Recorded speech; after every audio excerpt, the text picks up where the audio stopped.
Hello guys, good morning against. आपके सामने फिर से आज थर्ड क्लास जो है हमारी इकोनॉमी की, मैं लेकर आई हूँ आपके यहाँ तीसरी क्लास। क्योंकि आप और हम मिलकर वो मंजिल को पाना है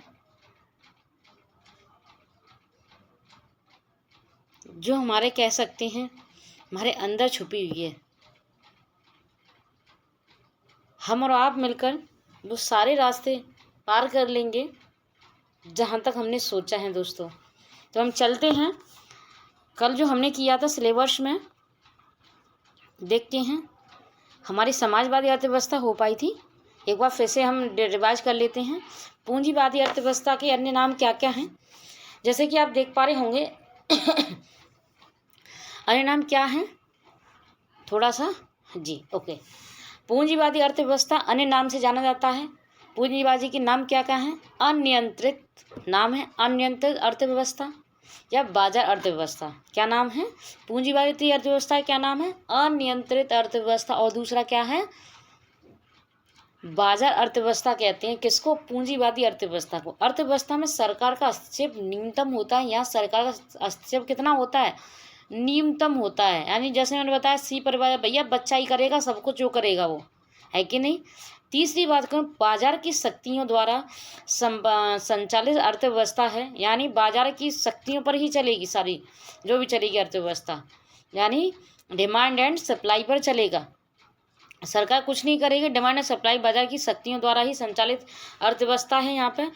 और सबसे बड़ी बात बताऊँ, बाजार द्वारा उत्पादन की प्रकृति और मात्रा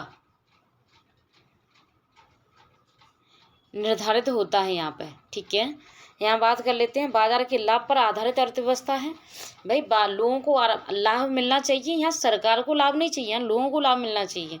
और सामाजिक अथवा लोक कल्याण का पुटगौण पर्यावरण पर ध्यान नहीं दिया जाता। यहाँ पे क्या होता है? सामाजिक पे और लोक कल्याण पर ध्यान दिया जाता है, पर्यावरण पर यहाँ पर कोई फोकस नहीं होता। ये होता है पूंजीवादी अर्थव्यवस्था। अब बात कर लेते हैं, जैसे कि एग्जाम्पल इसमें दिया गया है जापान में कैपिटलिस्ट में आता है, ठीक है। अब बात कर लेते हैं समाजवादी अर्थव्यवस्था। और समाजवादी अर्थव्यवस्था कौन सी होती है? समाजवादी अर्थव्यवस्था का पहले तो नाम देख लो, और किस किस नाम से जाना पूंजीवादी अर्थव्यवस्था को? अनियंत्रित और बाजार अर्थव्यवस्था। समाजवादी अर्थव्यवस्था को किस किस नाम से जानते हैं? नियंत्रित और योजनागत अर्थव्यवस्था कहते हैं। किसको? समाजवादी अर्थव्यवस्था को। यानी सोशलिस्ट इकोनॉमी को क्या क्या नाम है?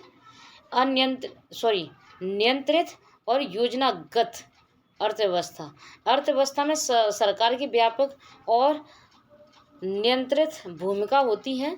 सरकार द्वारा उत्पादन की प्रकृति मात्रा का निर्धारण होता है। यानी सब कुछ सरकार के हाथ में हो, क्या उत्पादन किया जाएगा, कितने और किसको कितनी मात्रा में दिया जाएगा, ये सब सरकार के हाथ में होता है।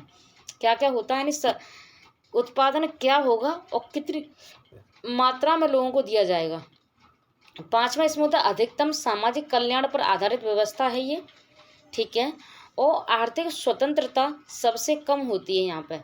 यानी मनुष्य के हाथ में कुछ भी नहीं होता, क्यों? सब सरकार करती है। आर्थिक स्वतंत्रता है ही नहीं, इसलिए मोटिवेशन नहीं मिल पाता, और इसलिए वहाँ पर के लोग अमीर नहीं हो पाते। अमीर भी हो जाएंगे तो सरकार उससे छीन लेगी। वहाँ सर्वे सर्वा सरकार होती है, और कोई, क्योंकि इसको बोला सोशलिस्ट इकोनॉमी। एग्जाम्पल के तौर पर नॉर्थ कोरिया में आप बालों की जो कटिंग होती है ना, वो भी सरकार से पूछ के होती है। सरकार डिसाइड करे कौन सी कटिंग रखेगा, कौन सा बंदा, कौन सी लेडी कौन सी कटिंग रखेगी, क्या पहनेगी क्या नहीं पहनेगी, किसके पास कितना पैसा होगा, ये कौन डिसाइड करे? ये सरकार डिसाइड करती है।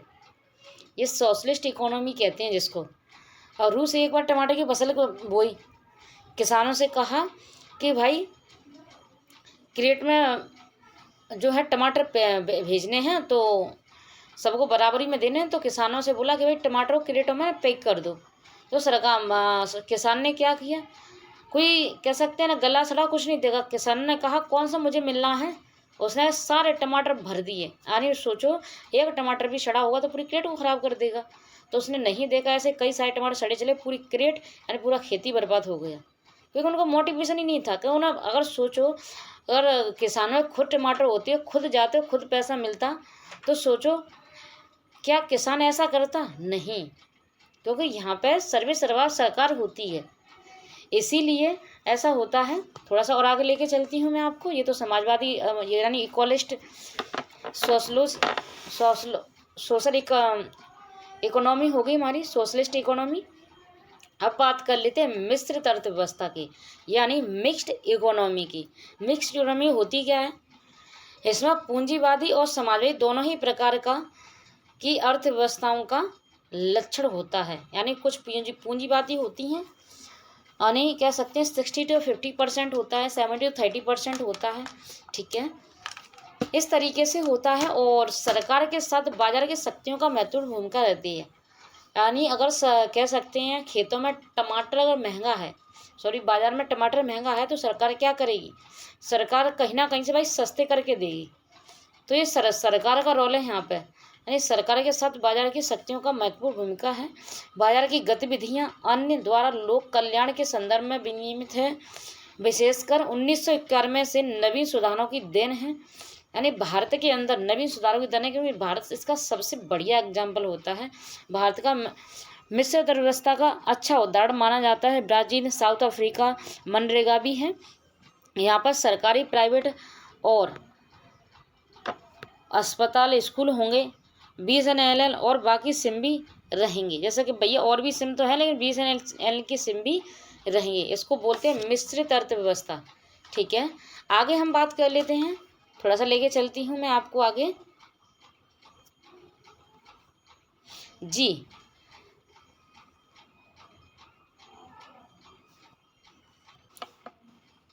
दोस्तों, अभी जो हमने देखी थी वो कौन सी थी? राज्य के हस्तक्षेप के आधार पर अर्थव्यवस्था, जिसमें कौन कौन सी थी? पूंजीवादी अर्थव्यवस्था यानी कैपिटलिस्ट इकोनॉमी, सोशलिस्ट इकोनॉमी और मिक्स्ड इकोनॉमी, यानी 3 प्रकार की उसमें अर्थव्यवस्था थी। अब बात कर लेते हैं विकास के आधार पर अर्थव्यवस्था। तो इसमें भी 3 प्रकार की होती हैं: विकसित अर्थव्यवस्था, विकासशील अर्थव्यवस्था और अल्प विकसित अर्थव्यवस्था। जैसे कि आप देख पा रहे होंगे, सबसे पहले जो है वो है विकसित अर्थव्यवस्था। विकसित अर्थव्यवस्था हम किसे कहते हैं? औद्योगिकरण बहुत पहले ही हो चुका है इसमें। जी एक एग्जाम्पल दिया है किस तरीके से हम मतलब विकसित देश किसे कहेंगे? उद्योग, यानी उद्योग बहुत तेजी से बहुत पहले ही चल चुके हैं। GDP में यानी जो GDP आती है वो द्वितीयक और तृतीयक क्षेत्र से आती है। और सबसे बड़ी बात, प्राथमिक क्षेत्र से बहुत ना के बराबर है। वो अवसंरचना विकास के बेहतर स्थिति है। एग्जाम्पल इसके लिए सबसे बेस्ट जो अमेरिका है, कनाडा है, यूरोप है, ऑस्ट्रेलिया है। इसके लिए विकसित अर्थव्यवस्था को। विकासशील अर्थव्यवस्था की बात है, GDP में प्राथमिक क्षेत्र जो भूमिका जो रूप से कम रही है, यानी कह सकते हैं जो GDP में प्राथमिक क्षेत्र की भूमिका कम रही है, यानी थोड़ी बहुत कम रही है। ऐसे यहाँ पे बहुत कम ना के बराबर थी, यहाँ पे कम रही है। जबकि द्वितीयक और तृतीय क्षेत्र की विकास है और तृतीय क्षेत्र की भूमिका बढ़ रही है। अभी क्या हो रहा है? द्वितीयक और तृतीयक क्षेत्र की भूमिका क्या हो रही है? बढ़ रही है। क्या हो रहा है? प्रथम क्षेत्र की भूमिका बहुत कम है और द्वितीय और तृतीय क्षेत्र की भूमिका बहुत तेजी से बढ़ रही है। अत्यंत तीव्र गति से द्वितीय रूप से तृतीय क्षेत्र की विकास हुआ है। Example for Bharat, Brazil, China, south Africa इसके एग्जाम्पल हैं। हमारी सरकार के पास पैसे नहीं हैं, इसीलिए सरकार तो अभी कह सकते हैं हमारी जो इकोनॉमी है 3 ट्रिलियन की है, 3 लाख करोड़ डॉलर की है।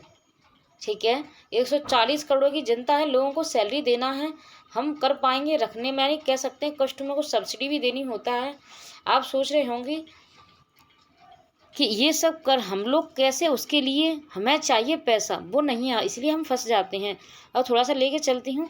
देखो एग्जाम्पल के तौर पे बताया गया है कि आज़ादी के समय के बाद, आज़ादी के समय की बात करें यानी 1950 की आज़ादी समय के बाद, मतलब वो आज़ादी के समय ही अगर भारत 1000 रुपये कमा रहा है तो 800 रुपये एग्रीकल्चर से आ रहा था। ठीक है, यानी 80% जो एग्रीकल्चर से, 8% इंडस्ट्री से, 12% सर्विस सेक्टर से। ठीक है, 1950 की बात हो रही है। अब बात कर लेते हैं 2023 की। आज की हम बात कर लेते हैं 2023 की। तो अगर इंडिया यानी अगर अपना भारत अगर 1 लाख रुपए कमाता है तो 17,000 रुपये एग्रीकल्चर से आता है हमारा। किससे आता है? एग्रीकल्चर से। कितना परसेंट रह गया है? 17% एग्रीकल्चर से आता है। सर्विस सेक्टर 57% है और 21% इंडस्ट्री से। फिर से मैं दोहराना चाहूँगी, 1950 में 80% एग्रीकल्चर और बाकी जो बचा 20%, 12% सर्विस सेक्टर, 8% उद्योग यानी इंडस्ट्री से। ठीक है, यहाँ पे क्या हुआ है? यहाँ पे 57% सर्विस सेक्टर, 21% इंडस्ट्री और 17% एग्रीकल्चर से। फिर से 57% किससे है? यानी मैंने बताया द्वितीय और तृतीय क्षेत्र की डिमांड बढ़ रही है, ये दो बहुत तेजी से ग्रोथ कर रहे हैं। एग्जाम्पल इसमें बताया मैंने भारत, ये भारत का ही बताया, समझ लिए भारत का ही बताया जा रहा है। यानी 57% सर्विस सेक्टर से आ रहा है, 21% इंडस्ट्री से आ रहा है और 70% मात्र एग्रीकल्चर से आ रहा है 2023 में। यानी 1 लाख रुपये कमा रहे हैं तो 70,000 रुपये एग्री प्रोडक्ट से आ रहा है हमारा। ठीक है, अब थोड़ा सा बात कर लेते हैं और आगे। अब हमने परचेज बाई रोल कम कर दिया है, क्वालिटी बाई रोल पहले से 10 गुना बड़ा हो गया है। मान लीजिए हमारा देश पहले 1,000 रुपये कमाता था, 80 रुपये एग्रीकल्चर से आता था। आज हमारा देश 1,000 रुपये कमा रहा है, यानी 1 लाख रुपये कमा रहा है, 17,000 रुपये की कमाई अग्री से हो रही है। तो क्वालिटी बाई तो हम कई गुना बढ़ गए हैं, लेकिन भारत कृषि प्रधान देश कहा क्यों जाता है? क्यों कहते हैं कि भारत 70% जो है किसान कृषि पर निर्भर है? क्योंकि 70% कमाई अग्री से जरूर है, लेकिन आज भी 60% लोग अग्री से ही काम कर रहे हैं। रोजगार वाइज कृषि पर निर्भर हैं, कमाई वाइज हम नहीं कह सकते। ठीक है, अब आती है हमारी अल्प विकसित अर्थव्यवस्था। जीडीपी में प्राथमिक क्षेत्र की भूमिका में सभी की अधिक सेवा और क्षेत्र की स्थिति होती है। इसमें विकास का कोई ठोस संकेत नहीं होता, यानी कह सकते हैं उस देश का विकास ही नहीं हुआ है, प्राथमिक क्षेत्र में लगा पड़ा है वो देश। ठीक है, और सेवा क्षेत्र में स्थिति बहुत ज़्यादा पिछड़ी हुई है, यानी नौकरी कर ही नहीं रहा कोई, एक या दो लोग कर रहे हैं, तो पिछड़े हुए हैं। और विकास का कोई ठोस संकेत ही नहीं कि विकास हुआ है। जैसे कि एग्जाम्पल फॉर अफ्रीकी देश, जहाँ पे विकास का कोई संकेत ही नहीं मिलता। ठीक है दोस्तों, थैंक यू सो मच। मिलते हैं हम अगली क्लास में। जब तक के लिए आप पूरे वीडियो देखें, रिवीजन जरूर करते रहें। Thank you so much guys, thank you so much.